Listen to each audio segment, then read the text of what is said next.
pas de chance, il n'y avait pas de musicien prévu. Alors bon, moi, vous connaissez un peu, peut-être un peu déjà ma peps. Vis-à-vis du Seigneur, je dis à personne, de toutes les façons, à une but, je fais ma liturgie. J'ai fait ma liturgie, j'ai dit, Thierry, bon ben, je mets des vidéos, parce qu'il n'y a pas de musicien, je ne peux pas chanter tous les chants sans musicien. Et voilà. Donc, voilà, et après, du coup, on a vu Jean-René cette semaine, et je lui ai dit, mais tu seras là, ça va? Il dit, je suis pas là, il n'y a pas de musicien, il y a pas de chant. Bah, il m'a dit, pourquoi je veux faire? Et puis après, hier soir, on s'est réveillé, elle m'a dit, est-ce que tu as déjà un chant sans musicien? Je lui ai dit, bah, j'ai vu Jean-René, mais il y a Thierry aussi. Je me dis, ah, bah, chouette, alors du coup, voilà, Dieu a tout pourvu, et il a tout prévu, et la gloire est revienne. Amen. Regardez bien les enfants, et si vous ne voyez pas, vous êtes autorisés à vous lever.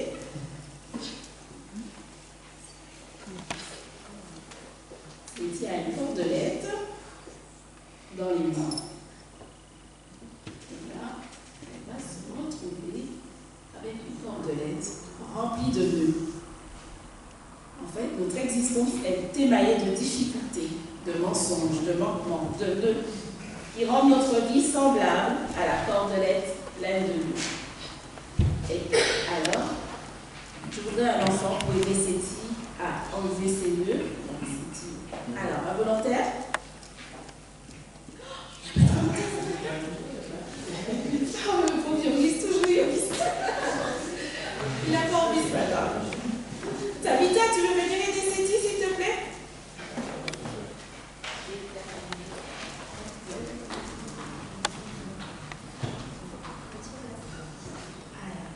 Si nous voulons nous en débarrasser par nous-mêmes, nous ne faisons que resserrer les nœuds. Mais avec l'aide de Tabitha, Séti a réussi à enlever tous les nœuds de sa cordelette. Vous avez bien vu ou il faut qu'elle recommence? Ah ouais.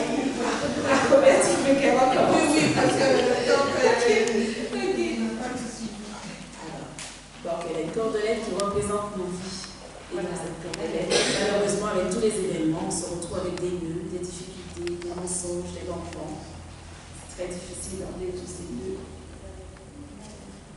Après, elle se retrouve à la vie. Elle se retrouve à la vie. Alors, elle va essayer de dire du mieux qu'elle peut pour enlever les deux. Heureusement, elle aura l'aide de Tabitha pour arriver au bout.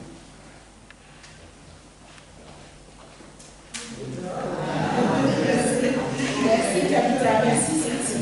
Merci. Est-ce que vous aimez avoir des tensions dans votre vie? Des tensions. Est-ce que parfois quand vous avez des tensions, vous pensez que les tensions dans vos vies, cette tension, c'est le résultat d'un péché, de la mauvaise gestion de votre patrimoine vital? Ça vous arrive pas à penser ça? Oui. Et puis, à cause de ces tensions, on cherche des solutions face à ces tensions. On cherche l'équilibre, on va essayer des techniques de relaxation, on fait du conditionnement mental, on consulte des coachs, des psys, enfin bref, on essaie de s'en sortir, n'est-ce pas? Oui, oui. Vous allez me faire croire que vous allez tous seulement au pied de Jésus. D'accord? On va être honnête avec nous, mais il y en a qui cherchent là. Voilà, d'accord? Très bien, exactement. Quand on s'aperçoit que vraiment on a bossé à droite à gauche, on retourne à Jésus. En fait, ce matin, je vous propose de développer l'idée que la tension dans la vie spirituelle peut être source de bénédiction, de reconstruction, de bienfait pour nous et pour les autres. Alors, pour cela, je vais utiliser une épingle à nourrice.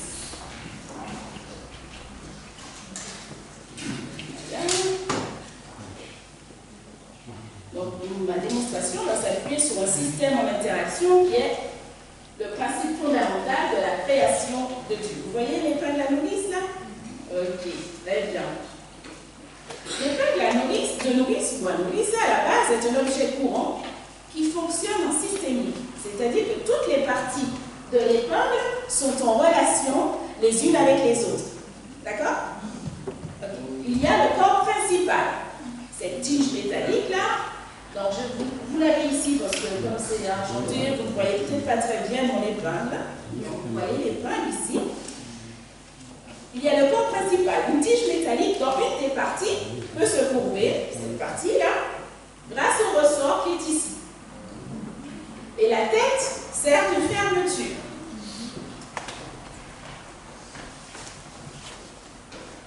La fonction la plus importante pour nous, c'est celle du Saint-Esprit. Là, le ressort, c'est le ressort de nos vies. Il ne fait pas le travail à notre place, d'accord? Il ne fait pas le travail à notre place. Mais il nous donne la force pour amener ce que nous voulons entreprendre, réaliser, accomplir donc dans une expérience concluante, dans une expérience satisfaisante, comme même dire les jeunes là, symbolisée par l'anse de fermeture. L'anse de fermeture. Et ce travail est très souvent lié à des tensions entre collègues, avec son conjoint, avec ses enfants et avec soi-même. Vous êtes d'accord? Pas facile, hein? Ce ressort donne aussi la direction de l'attention à exercer sur nos réalités. On ne peut pas tordre le bout mobile n'importe comment. Si je vous tends n'importe comment, je ne vais pas arriver à la fermeture, on est d'accord.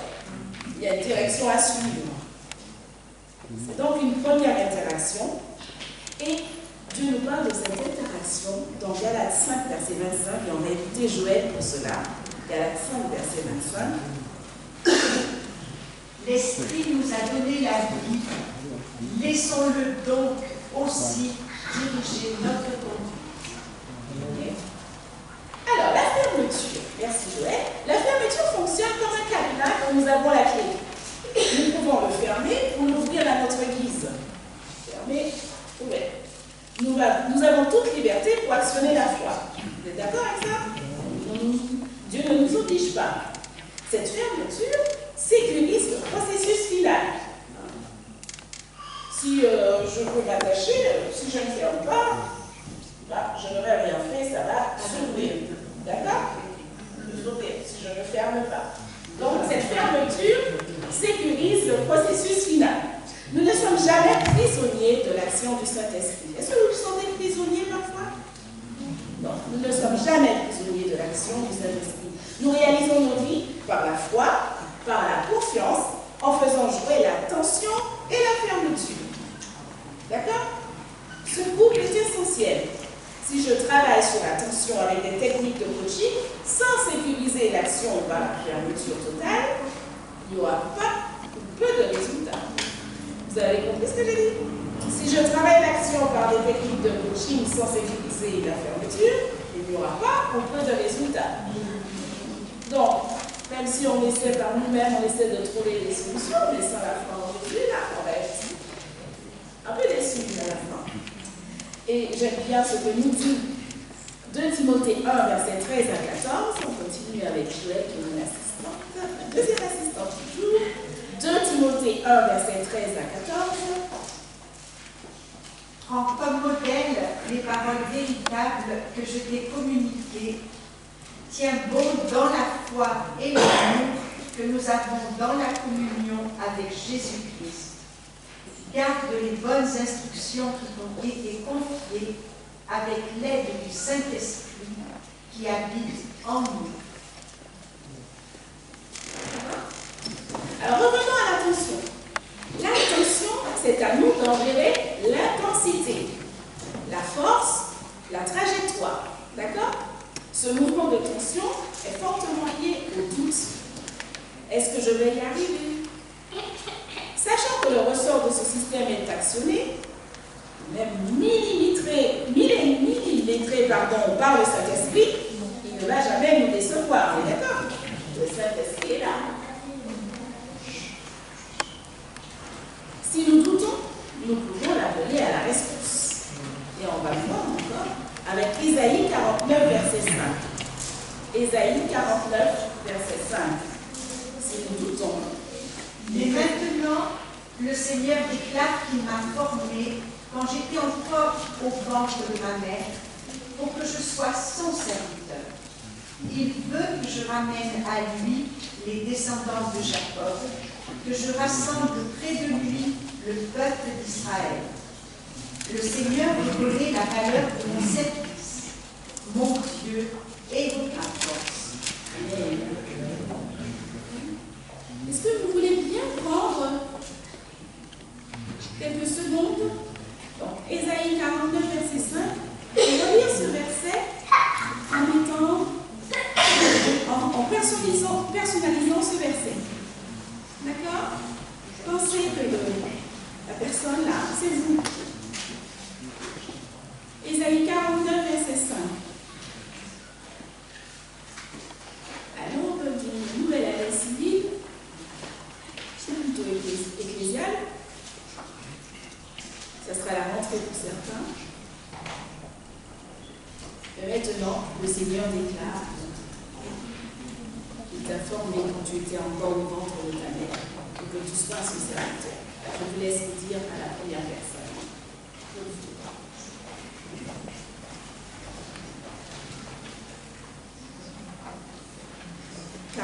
Ésaïe 49, verset 5.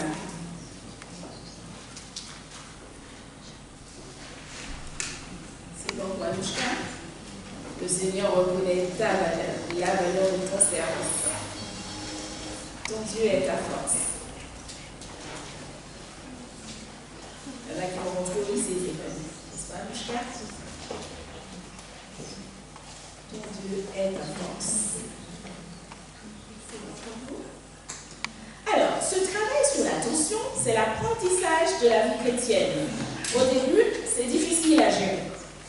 Il faut acquérir le coup de main et au bout de quelques expériences, on gère la situation aussi facilement et naturellement que la fermeture du débat de la nourrice. Est-ce que c'est évident, finalement?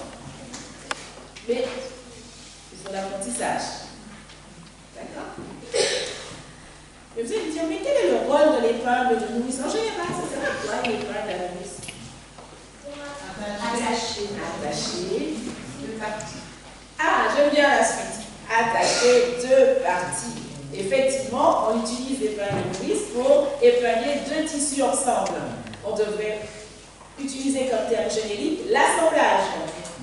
D'accord? Et alors, faisons un petit parallèle au rôle du chrétien. Le rôle du chrétien, c'est assembler des... J'ai entendu quelqu'un dire assembler des personnes, effectivement, faire le lien, maintenir ensemble, offrir une possibilité de s'accrocher à quelqu'un ou à un tissu communautaire. Vous êtes d'accord avec ça? Vous êtes d'accord avec votre rôle? Parce que c'est pas... Voilà, c'est notre... Voilà, nous tous. Ok? Mais j'ai envie de voir avec vous une autre symbolique. L'épingle de nourrice, c'est une image réduite de notre vie. Même si le Saint-Esprit fait partie de nos vies, s'il en est le ressort, nous pouvons utiliser notre vie, malheureusement, parfois pour faire du mal. Parce qu'il reste toujours la pointe de l'épingle. Et ça peut faire mal, hein, la pointe de l'épingle. D'accord? Au lieu d'utiliser l'attention pour la transformer en acte de foi, donc on fait, nous pouvons dévier celle-ci sur quelqu'un d'autre qui nous a peut-être fait du mal. Et pour que le Saint-Esprit reste et agisse dans nos vies chaque jour, pour réussir à faire les bons choix, je vous propose de suivre cette illustration que je vais vous présenter, Gladys.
Alors, j'ai avec moi un grand bocal en verre que je voudrais remplir.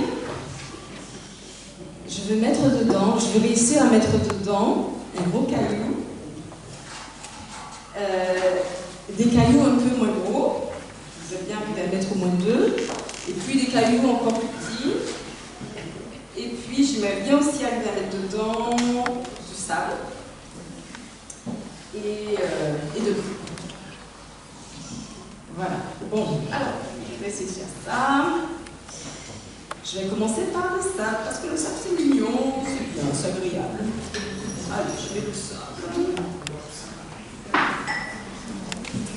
Voilà. Maintenant, je vais mettre mon caillou. Et maintenant, je vais mettre les autres cailloux. Allez, je n'arrive pas à les mettre. Bon, j'essaie de mettre. Oh non, ça ne va pas. Bon, c'est pas grave, je vais mettre des petits. Voilà. Et maintenant, je vais mettre l'eau. Non, j'y arrive pas. Bon, j'arrive pas. Ah, bon, qu'est-ce que je fais? Bon, je vais recommencer. Parce que j'arrive pas. J'ai commencé par le sable, ça marche pas. Allez, je vais faire autrement. Allez, je vais enlever le sable. Et je vais faire comment?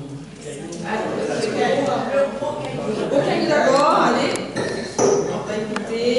Je mets le gros caillou. Les petits. Les petits? Ok. Les moyens là. Les moyens.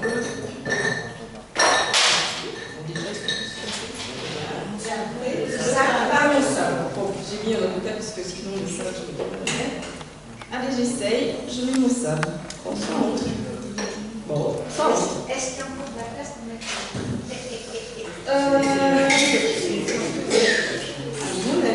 déjà, j'ai réussi à mettre mon sable, les gros cailloux, les petits cailloux. Il y a encore de la place, il y a peut-être ça. Je peux même rajouter encore des cailloux en fait, je vois. Donc je vais en mettre. Je peux encore en mettre. Je peux vraiment remplir mon bocal. Ouais, c'est chouette. Vraiment chouette. Bon, ben je pense qu'il est rempli là. Ah oui, on va mettre de l'eau là-dedans. Et oui, On fera plus de l'eau? Oui. Ah ouais, ça va. Je peux même encore mettre plus d'eau. Encore un verre de plus. Bon, ben c'est chouette. Je vais essayer à faire que mon bocal soit rempli. Je peux le fermer. Voilà.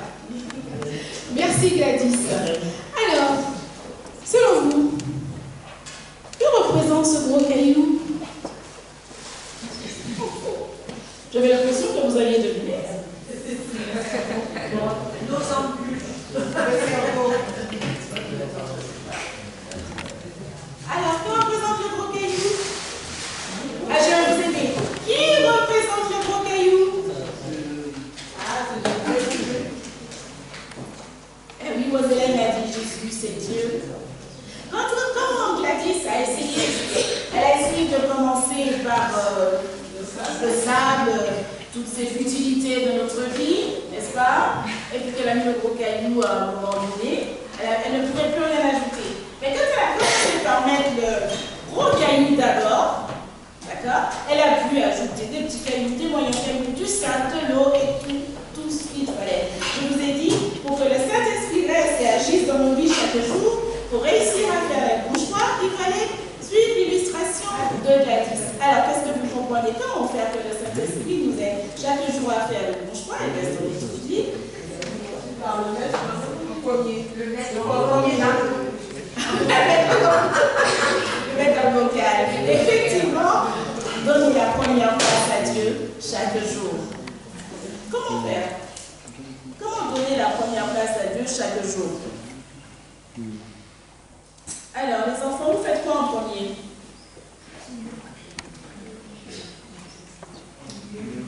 Ah bah... Allez, attendez. Qu'est-ce qui serait mieux de faire en premier? Là, je te vais poser la question comme ça. Pour avoir la force, le courage d'aller à l'école, d'aller au collège, d'aller au lycée, d'aller à son travail, pour tenir bon, etc. Qu'est-ce qui serait préférable de mettre en premier? la prière. Parce que quand je dors, je suis réveillé, je suis sur mon lit, je fais la prière, je demande à Dieu de me donner la force, le poids, la santé, et aussi que je puisse persévérer, et que je puisse aussi rencontrer tout le monde de mentionner l'esprit. Et quand je sors de la maison, j'ai toujours des gens autour de moi pour donner la parole. Allez, donc tu es équipé parce que tu t'es ressourcé, tu t'es rempli du Saint-Esprit le matin. Merci pour ce partage. J'ai envie de vous dire ce matin, il n'y a pas d'autre solution. On a beau chercher, on a beau essayer toutes sortes de conditionnements, les coachs, les psys, il n'y a que cette solution. J'aime bien cette chanson qui dit, pardon, ça m'est revenu, c'est tourner, voilà, tu as beau tourner, chercher, c'est, voilà, on va arriver à la même solution. C'est Dieu que nous devons placer en premier, d'accord, pour avoir ce courage, pour avancer, pour favoriser cette tension dans le bon sens, dans la bonne direction pour aller vers la foi, d'accord. J'ai commencé par vous dire que je vous propose de développer l'idée que la tension dans la vie spirituelle peut être source de bénédiction, de reconstruction, de bienfait pour nous et pour les autres. Il y a certains qui m'ont regardé en disant une tension, bénédiction. Une tension, bénédiction pour moi et pour les autres. Mais si cette tension va dans le sens où je vais acquérir la foi et prendre du courage pour avancer, là ça devient une bénédiction pour moi et pour les autres. Et c'est là vraiment ma prière pour vous et pour moi ce matin. Et alors, j'ai un défi. Alors, avant de faire ce défi, je vais demander à...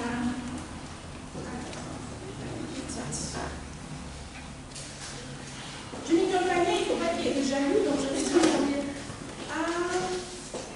à Mayaline. C'est souvent les garçons. Mayaline, c'est toi qui vas distribuer. Viens là.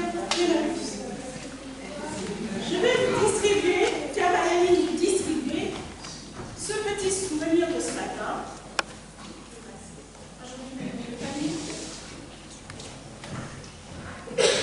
Voilà. Et ensuite, vous aurez non seulement ce souvenir, mais j'ai ici 12 épingles à nourrice, comme les 12 tribus d'Israël. Je voudrais 12 volontaires, petits et grands, mais ce serait bien que ce soit petit et grand, pas seulement les petits, 12 volontaires qui accrocheraient cette épingle à nourrice et qui à chaque fois on verrait cette épingle à nourrice prierait pour nous tous, pour ses proches, ou voilà, peu importe, mais priez pour que Dieu nous aide à garder la foi et à avancer. J'ai 12 épingles à nourrice à distribuer. J'ai besoin de 12 combattants, de vaillants soldats, comme les 12 espions qui sont allés visiter le pays promis.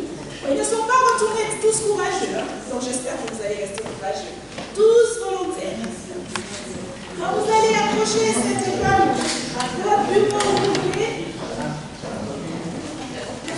quand chaque fois que tu verras cette épingle, tu commenceras à prier pour l'église de dimanche, pour les frères et sœurs, pour les proches, pour les confessions, restez.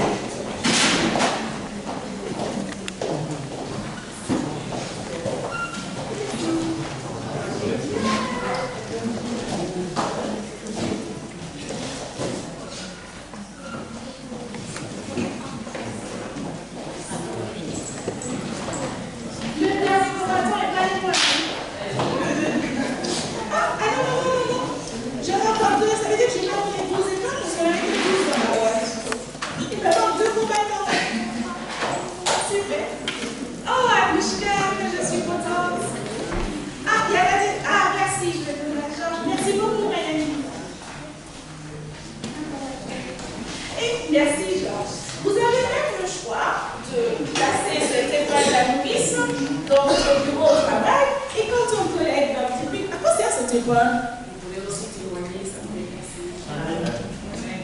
Dans ce monde-là, Saint-Esprit qui t'amène vers la foi. D'accord? Vous êtes prêts à relever ce défi? Voilà. Je crois que je vous dis, de ne pas trop vous remplir la tête, mais surtout vous demander de persévérer